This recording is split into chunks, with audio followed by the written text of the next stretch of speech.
안녕하세요. 꿈꾸는 힐링맘 모니카 백 목사입니다. 오늘은 아버지의 마음을 알기 위해 떠나는 여정 1부 1강을 시작하도록 하겠습니다. 창세기 12장 1절과 2절에 기록된 말씀입니다. 여호와께서 아브라함에게 이르시되 너는 너의 고향과 친척과 아버지의 집을 떠나 내가 내게 보여줄 지시한 땅으로 가라. 그리하면 내가 너로 큰 민족을 이루고 내게 복을 주어 내 이름을 창대하게 하리니 너는 복의 근원이 될지라. 이렇게 말씀하고 있습니다. 누구든지 자신이 태어난 곳을 고향이라고 합니다. 예수님은 베들레헴에서 태어나셨습니다. 베들레헴은 떡집이라는 뜻을 지닌 곳입니다. 또한 나오미의 고향이기도 합니다. 그리고 나오미와 탕자는 자원에서 고향을 떠나게 됩니다. 성경 속에는 아버지의 마음이 담긴 지시한 땅으로 돌아갈 때 진정한 축복을 누리게 된다는 내용들로 가득 차 있습니다.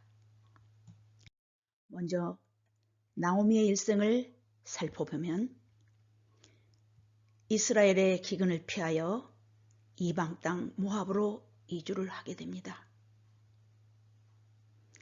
그러나 그곳에서 나오미는 남편 엘리멜렉과 큰아들 말론과 작은아들 기럨 모두를 잃게 됩니다. 그곳에서 두 아들을 결혼을 시켰기 때문에 두 며느리가 있습니다.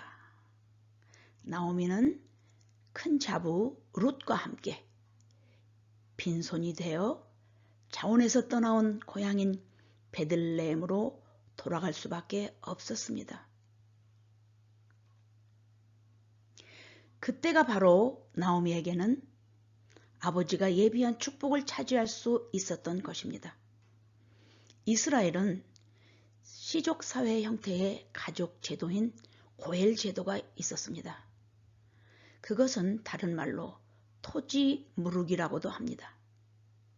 그런 제도 덕분에 며느리 룻과 보아스와의 만남을 통하여 오벳이 태어났고 오벳의 아들인 이새가 태어났으며 이새를 통하여 다윗이 태어났고 다윗을 통하여 다윗의 자손 예수가 탄생되었던 곳이 베들레헴입니다. 성경 룻기 1절 20절과 21절에는 빈손으로 고향에 돌아왔을 때 룻의 고백이 기록되어 있습니다. 나오미가 그들에게 이르되 나를 나오미라 부르지 말고 나를 마라라 부르라. 여기에서 마라는 쓴물이라는 뜻입니다. 이는 전능자가 나를 심히 괴롭게 하셨습니다. 내가 풍족하게 나갔더니 여호와께서 내게 비어 돌아오게 하셨느니라. 여호와께서 나를 징벌하셨고 전능자가 나를 괴롭게 하셨거늘 너희가 어찌 나를 과거의 나오미라고 부를 수가 있느냐. 그렇게 고백하고 있습니다. 자신의 후회와 깨달음이었습니다. 또 다른 이야기로는 돌아온 탕자가 있습니다. 아버지에게 두 아들이 있었는데 큰아들은 착실하여서 부모님 곁에서 농사일을 잘 돌보며 아버지 곁에 있었지만 작은 아들은 방랑기와 허황된 삶의 정신으로 아버지의 재산을 미리 받아 제 뜻대로 허랑방탕한 세월을 살게 되었습니다.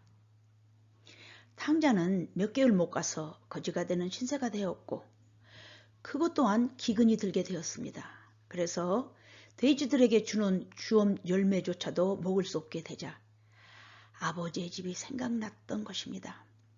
그래서 아버지의 집으로 돌아가게 됩니다. 당자 또한 고백합니다. 누가복음 15장 18절과 18절에 적혀 있습니다. 내가 일어나 아버지께 가서 이르기를 아버지, 내가 하늘과 아버지께 죄를 지었사오니 지금부터는 아버지의 아들이라 일컬음을 감당하지 못하겠나이다. 나를 품꾼의 하나로 보소서. 이렇게 당자가 고백하고 있습니다. 그렇습니다. 고향은 모든 것을 잃어버려도 되돌아갈 수 있는 아버지의 품과 같은 따스한 곳입니다.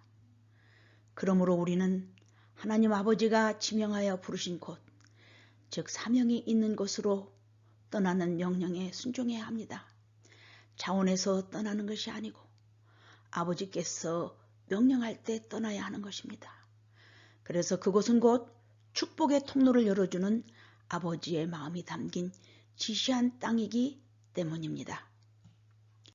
하나님은 아브라함과 요셉에게 나그네의 길인 사명이 있는 지시한 땅으로 인도합니다.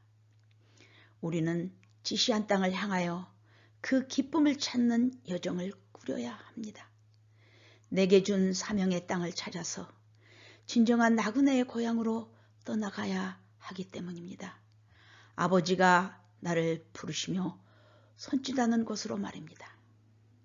그곳에서는 또 다른 길이 열리고 회복이 넘치게 되는 것은 다름 아닌 낮은 곳에서 임하시는 아버지를 만날 수 있기 때문일 것입니다.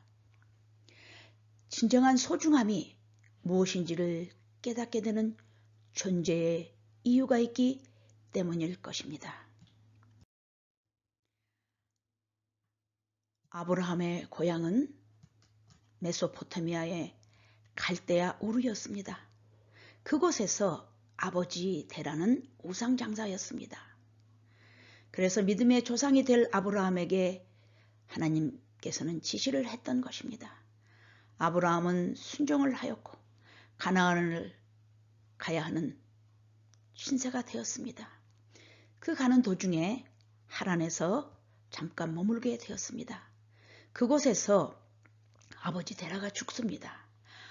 아브라함은 아버지를 장사 지낸 후에 가나안으로 가게 됩니다. 하나님의 계획대로입니다. 또 그의 자손 요셉을 보십시오. 요셉은 꿈쟁이였습니다. 하나님이 주신 애언적 꿈을 잘 꾸었습니다. 그 덕분에 형제 사이에 시기와 질투를 받게 됩니다. 하늘의 별들이 자신의 별에게 절을 하고 볏집단들이 자기 볏집단에게 절을 하는 내용들이었습니다. 야곱이 가장 사랑했던, 그래서 14년 동안 삼촌 라반의 집에서 종살이하며 얻은 부인 라헬의 아들 요셉은 11번째 아들입니다. 그러나 그를 더 총애하였기 때문에 늘 채색 옷만 입혔던 아들입니다. 그래서인지 야곱은 그런 꿈들을 이야기할 때마다 심중에 두고 있었지만 형제들은 시기 질투의 대상이 되었습니다. 결국에 형들의 모략으로 죽음 직전에 미디안 상인에게 팔려서 애굽으로 끌려갑니다. 애굽에서 요셉은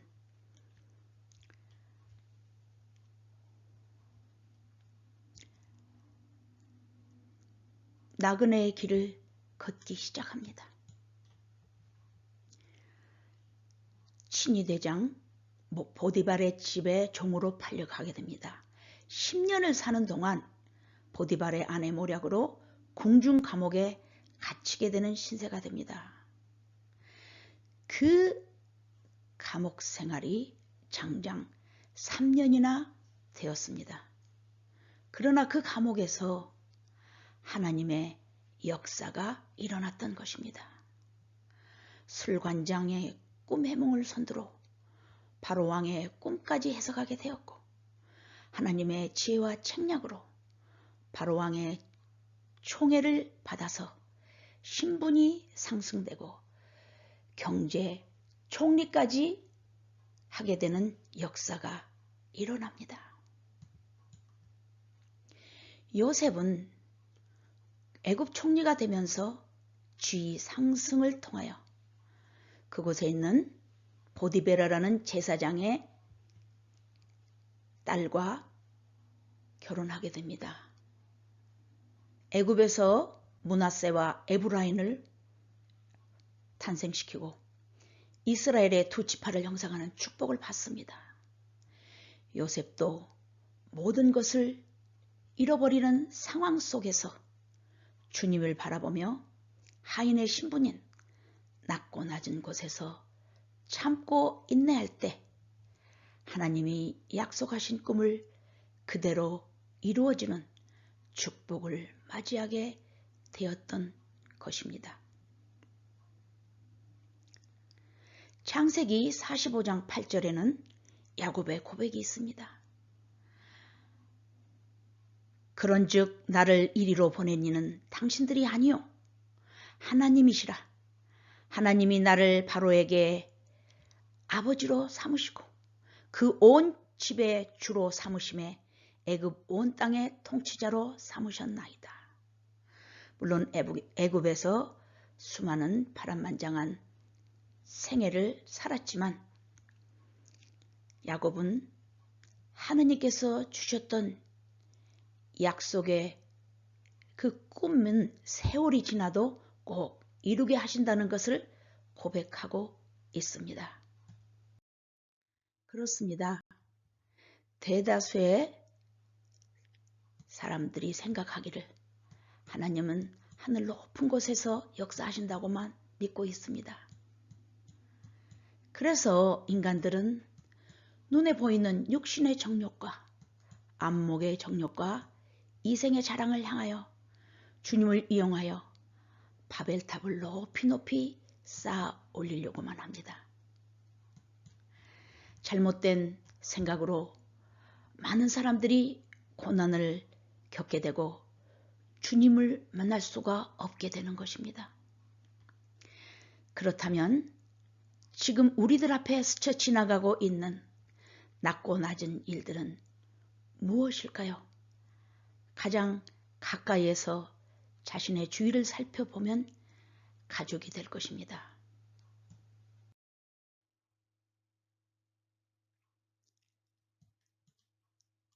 (38년) 전 우리의 가족 이야기를 잠깐 하고 싶습니다. 저희 가정은 불교에 심취한 시어머님으로부터 탈출하는 돌팔구가 미국 유학이었습니다. 그때 당시는 김포공항뿐이었습니다. 많은 사람들의 배용을 받으며 많은 사람들이 또한 부러워했지만 저는 슬피 울면서 떠나야만 했던 유학생 신분이었습니다. 그래서 그다지 기쁘지만은 않았습니다. 미국 와서 정작 하고 싶었던 공부는 더 하지 못하고 강권적인 주님의 계획 아래 생각지도 못했던 신학교를 졸업하게 되었습니다. 그리고 그 신학교 다니는 동안 내내 사도행전 1장 8절 말씀에 사로잡히게 되었습니다. 오직 성령이 너희에게 임하시면 너희가 권능을 받고 예루살렘과 온 유대와 사마리아와 땅끝까지 이르러 내 증인이 되리라 하시리라. 늘 그 말씀은 우리에게 도전이 되었고 또 하나님의 계획 아래 선교사로서 사역을 위한 지시한 땅이 기다리고 있었습니다. 그곳은 바로 남미 베네수엘라였습니다. 언어와 문화가 전혀 다른 제3의 세계인 남미 베네수엘라를 향해 떠나야 한다는 것은 우리 가족에게는 크나큰 도전이었습니다. 제2의 나라 미국도 아직 적응하지 못하고 있는 실정이었기 때문입니다. 미국에 대한 미련이 채 가시기도 전에 하나님이 주신 사명을 위해서 또 다른 곳으로 향하는 것은 우리 가족에게 무모한 변수로 다가왔던 것입니다. 베네수엘라에서도 오지인 아마존 선교는 두려웠기 때문이었습니다. 그럼에도 불구하고 주님이 지시한 곳을 향하여 사랑하는 가족을 떠나보내야 했습니다. 그 덕분에 여러 가지 고난과 역경은 겪었지만 낮고 낮은 곳에 임하시는 주님을 만날 수가 있었던 것입니다. 그렇습니다. 아버지가 지시한 땅에는 분명한 목적이 있는 곳입니다. 그곳을 향하여 여정을 꾸리는 것은 아버지의 마음을 알 수 있는 가장 기본적인 우리의 행동인 것입니다. 여러분께서는 아직도 지시한 땅의 의미를 깨닫지 못하여서 망설이고 떠나지 못하고 있지는 않은지요.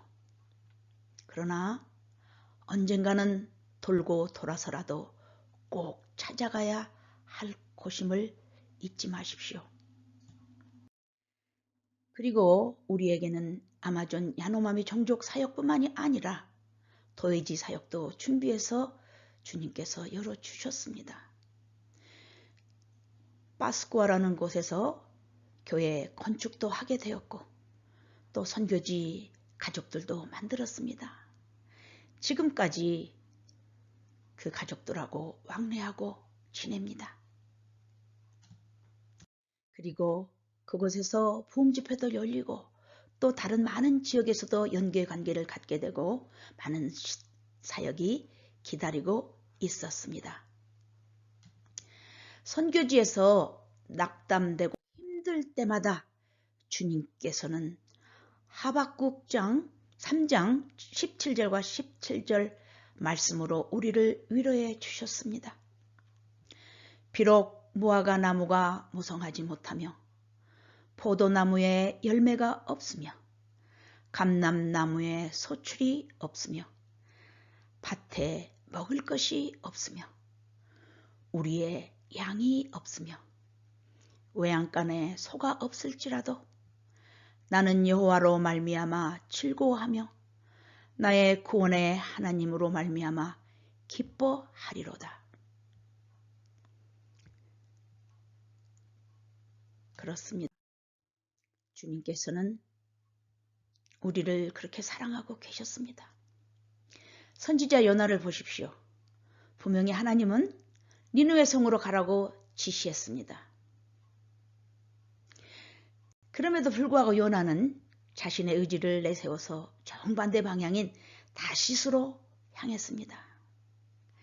욥바에서 배를 타고 육지를 향하는 게 아니라 아주 멀리 떠나가고 싶었겠지요. 그 결과는 어떠했습니까?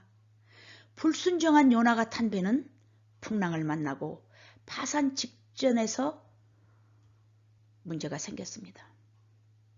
그때 하나님께서는 불순종한 요나를 배에 탄 사람들이 제비 뽑아 찾아내도록 하였습니다.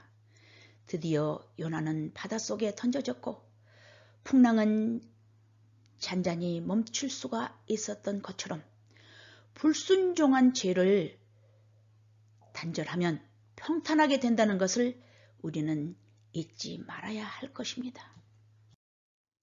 물고기 뱃속에서 3일 동안 많은 회개를 한 후에 요나의 외침은 아버지의 마음이 담긴 계획을 이루게 하셨습니다. 그때 당시 요나의 생각은 택한 민족 이스라엘 백성을 괴롭히며 죄악으로 가득 찬 아수르의 느느웨 성은 망하는 것이 마땅하다고 생각했기 때문에 불순종한 것입니다. 불순종한 이유가 있었죠. 그러나 생각을 돌이킨 요나의 외침은 아수르의 왕에서부터 시작하여 모든 백성들이 회개에 죄를 뿌리며 하나님께 용서함을 받고 니느웨 성이 그 당시에 무너지지 않게 되었던 것처럼 우리는 가기 싫은 곳, 하기 싫은 일, 가치 없어 보인 일, 나의 생각과는 전혀 무관한 일 등등이 많이 있습니다. 그러나 그 낮은 곳에서, 그 하고 싶지 않은 곳에서 임하시는 아버지의 마음이 담긴 보배라는 것을 우리는 기억해야 할 것입니다. 지시한 땅을 향해 오늘도 꿈꾸는 힐링맘과 함께 떠나봅시다. 떠나는 발걸음은 무거울지라도 먼 훗날 새털처럼 가벼운 가장 귀한 역사가 되어 내 인생을 장식하게 될 것입니다.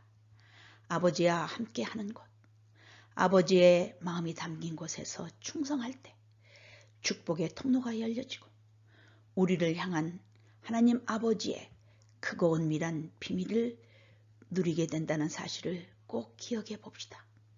그렇게 되면 어떠한 역경의 현실 앞에서도 견딜 수 있으며 수많은 세월이 지날지라도 꼭 하나님의 계획은 이루어진다는 것을 생각하고 내 아버지의 품이 되어 영원한 고향의 길로 인도받을 수 있도록 노력해야 될 것입니다. 히브리서 12장 11절 말씀을 기억합시다.